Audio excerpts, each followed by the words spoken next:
Assalamualaikum warahmatullahi wabarakatuh. Annyeonghaseyo ya Robun. Perkenalkan, nama saya Fajri Nurlina dengan NIM 21112036 dan rekan saya Apit dengan NIM 1005.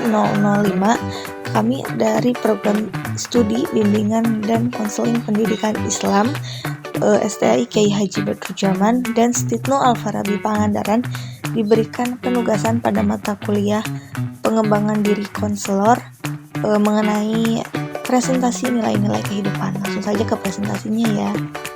Ada 6 poin yang akan kita bahas pada hari ini. Yang pertama adalah mengenai pengertian nilai-nilai kehidupan. Kedua, beberapa contoh nilai-nilai kehidupan. Ketiga, nilai pribadi. Keempat, keyakinan konselor tentang hakikat manusia. Kelima, terbentuknya nilai-nilai pribadi. Dan keenamnya, merefleksikan nilai pribadi. Nah, yang pertama akan saya bahas adalah mengenai pengertian nilai-nilai kehidupan. Apa sih nilai-nilai kehidupan? Nah, kita bahas dulu dari nilainya ya. Nilai atau yang biasanya kita sebut dengan value adalah sebuah ukuran.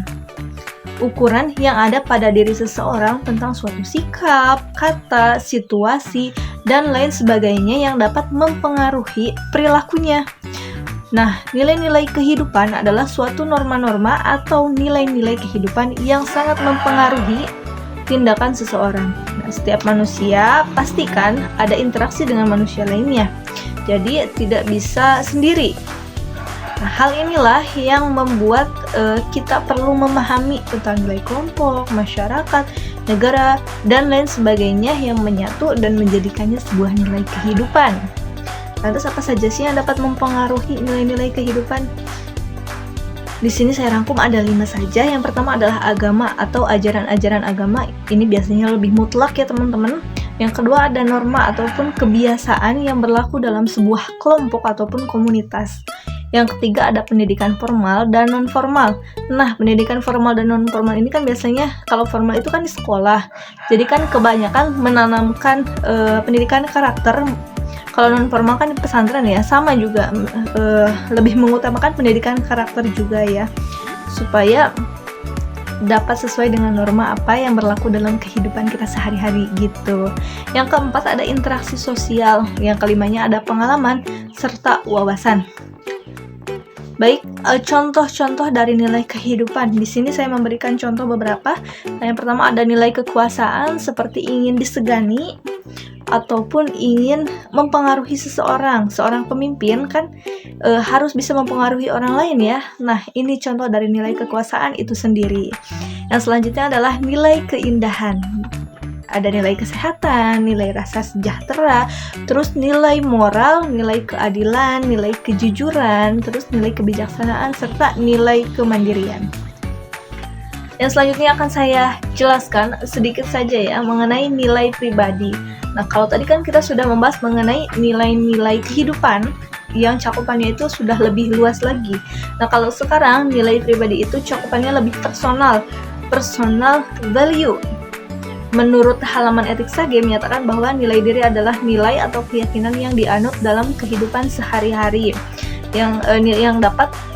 Nilai ini dapat memandu kamu dalam berperilaku atau berhubungan dengan orang lain atau dengan pekerjaan gitu. Ini memakai value personal atau nilai pribadi. Nah, jenis-jenis dalam value pribadi ini atau value diri atau nilai diri itu ada 5 sesuai yang sudah saya rangkum dari berbagai sumber juga ya. Yang pertama ada nilai sosial atau yang biasanya kita sebut dengan ethos ya. Karena kan nilai ini ditetapkan di suatu komunitas atau di masyarakat karena adanya interaksi antara satu individu dengan individu yang lainnya. Yang kedua ada nilai pribadi yang sedang kita bahas kali ini, yaitu contohnya itu kayak empati, percaya diri gitu. Yang ketiga ada nilai konstitusional. Ini adalah nilai-nilai yang diterapkan oleh pemerintah. Contohnya kita harus merefleksikan atau harus mencerminkan nilai Pancasila gitu dalam kehidupan sehari-hari seperti taat gitu. Terus yang selanjutnya adalah nilai rohani. Ini religius ya teman-teman, ini berhubungan dengan keyakinan kita. Yang selanjutnya ada nilai moral gitu. Nilai moral itu etika, bisa dibilang nilai moral ya teman-teman. Terus bagaimana sih cara meningkatkan nilai diri atau value personal gitu? Ada 4, sebenarnya banyak banget sih teman-teman ya cara-cara untuk meningkatkan nilai diri. Tapi di sini saya mengambil 4 saja. Yang pertama adalah tidak apa-apa jika melakukan kesalahan. Karena kan banyak yang melakukan kesalahan, tetapi akhirnya mereka kehilangan harga diri dan nilai dirinya sendiri. Padahal kesalahan itu kan bisa jadi di luar kendali kita. Jadi kita harus tetap belajar dari kesalahan tersebut. Jangan jadikan itu adalah patokan kegagalan kita gitu. Jadi seolah-olah tidak ada kesempatan lagi ke depannya. Yang kedua adalah jangan bandingkan diri Anda dengan orang lain. Jadi seolah-olah bahwa kamu itu tidak mempercayai diri kamu sendiri ya teman-teman. Kamu harus lebih percaya diri lagi kalau ingin lebih maju lagi gitu. Pokoknya jangan bandingkan diri kamu dengan orang lain, karena goal setiap orang kan beda-beda, sukses setiap orang kan definisinya itu berbeda-beda, tidak harus sama gitu. Yang ketiganya adalah lepaskan hal-hal yang tidak bisa kamu kontrol. Kamu pasti pernah merasakan bahwa ada hari-hari ketika segala sesuatu yang tidak berjalan dengan baik. Nah, kamu harus belajar untuk mengingat bahwa tidak semua hal berada di bawah kekuasaanmu, di bawah kehendakmu gitu. Nah, yang keempatnya, mengakui kesalahan dan mempelajari cara memperbaikinya. Kalau tadi kan di poin pertama adalah tidak apa-apa jika melakukan kesalahan. Nah, di poin keempat, kamu harus mengakui itu kesalahan, terus kamu belajar lagi dari kesalahan tersebut supaya tidak terulang di kemudian hari. Begitu teman-teman. Untuk yang selanjutnya mengenai konselor, keyakinan konselor dan lain sebagainya akan dibahas oleh rekan saya. Terima kasih. Saya akan melanjutkan presentasi makalah dari teman saya, rekan saya, yaitu mengenai keyakinan konselor tentang hakikat manusia. Manusia pada dasarnya baik, demikianlah konseli. Konseli itu manusia. Jadi manusia itu pada dasarnya baik. Harus diyakini bahwa konseli pada dirinya mengandung kebaikan-kebaikan yang perlu dan dapat dikembangkan. Justru tugas konselor membantu konseli menemukan, mengungkapkan dan mengembangkan kebaikan-kebaikan pada diri konseli itu. Kemudian yang selanjutnya yaitu kepribadian konselor yang menghargai dan menunjang tinggi nilai-nilai kemanusiaan sebagai berikut. Yang pertama, membedakan perilaku yang menggambarkan pandangan positif. Kemudian, membedakan perilaku yang menggambarkan pandangan negatif. Pandangan positifnya seperti apa, pandangan negatifnya seperti apa. Seorang konselor itu harus bisa membedakan antara pandangan positif dan pandangan negatif. Kemudian yang ketiga, membedakan individu yang berpotensi dalam layanan bimbingan dan konseling. Konselor harus mampu membedakan mana konseli yang berpotensi dan mana konseli yang kurang menunjukkan adanya potensi diri. Kemudian yang selanjutnya yang keempat, seorang konselor itu harus menerapkan perbedaan budaya yang berperspektif gender dalam pelayanan bimbingan.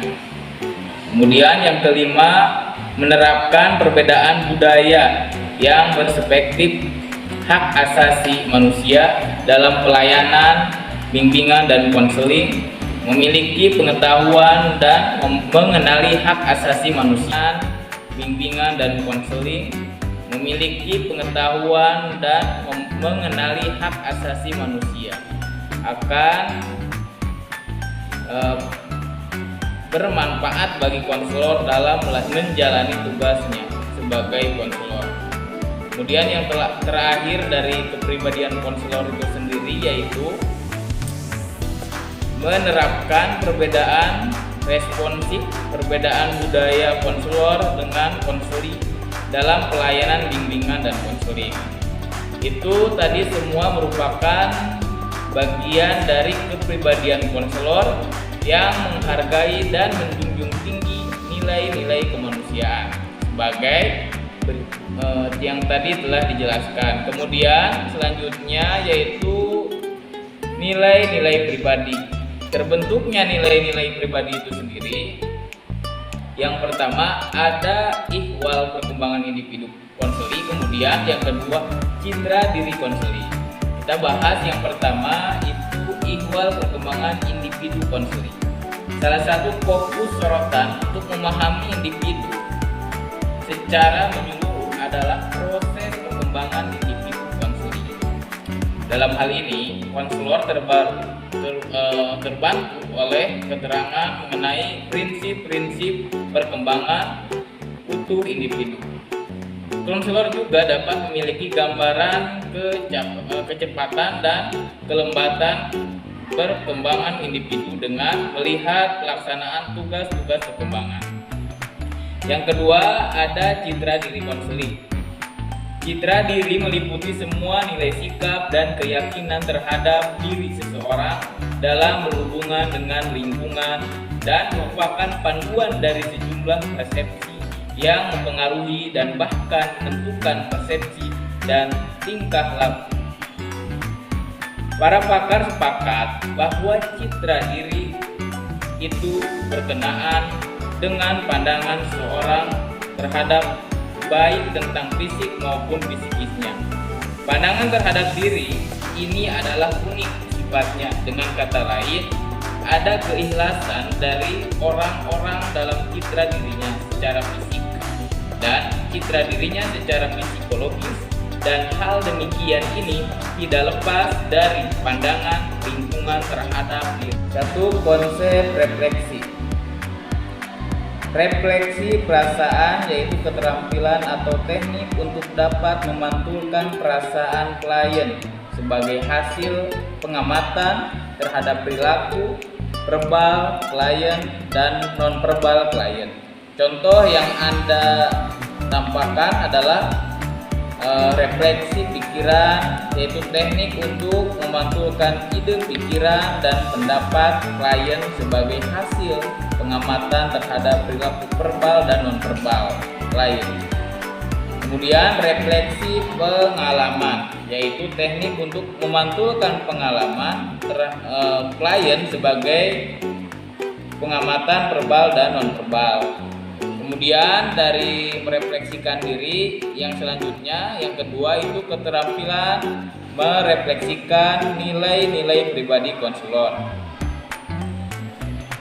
Harus seperti apa konselor itu? Yang pertama, konselor harus memiliki keterampilan merefleksikan nilai-nilai pribadi sebagai konselor, meliputi satu, menampilkan kepribadian perilaku yang terpuji. Seperti apa? Seperti berwibawa, jujur, sabar, ramah, dan konsisten. Itulah yang harus dimiliki seorang konselor. Kemudian yang kedua, kesabaran.